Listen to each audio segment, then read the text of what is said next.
রবীন্দ্র সাউ, আমি এসেছি ময়না থানার অন্তর্গত ইজমালি চৌক গ্রামে। আর দেবগিয়ারের ডিপার্গো নিয়ে অসাধারণ একটা রেজাল্ট হয়েছে। তো আমার সামনে জিনার হয়েছে রেজাল্টটা, আমার সামনে সেই ম্যাডাম উনি বসে আছেন। ম্যাডাম, আপনার নামটা কি বলুন? আমার নাম মমতা হাজরা।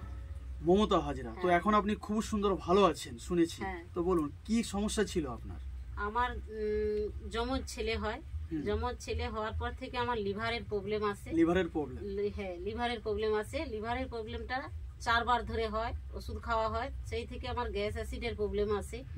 গ্যাস অ্যাসিডের প্রবলেম থেকে এবার বাইরের লোক মানে বাড়ির লোক বাইরে নিয়ে যায়, আমাকে নিয়ে গিয়ে সেখানে যখন চেক আপ করি এইসব রিপোর্টগুলো হয়েছে, হতে দেখা গেছে যে আমার কিডনিতে একটা স্পট পড়ে আছে। হ্যাঁ, স্পট পড়ে আছে।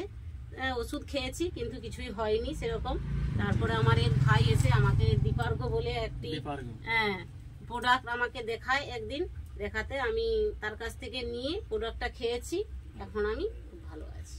গ্যাস নেই এবং মাঝে সুগারেরও প্রবলেম হয়েছিল। সুগারটাও এখন নরমাল জায়গায় এসে গেছে। দারুন দারুন ম্যাডাম রেজাল্ট। তো এর জন্য তো আমাদের একটা দেবগিয়ার এবং ডিপার্গোকে অসংখ্য ধন্যবাদ জানানো উচিত। ঠিক আছে, জয় দেবগিয়ার। নমস্কার।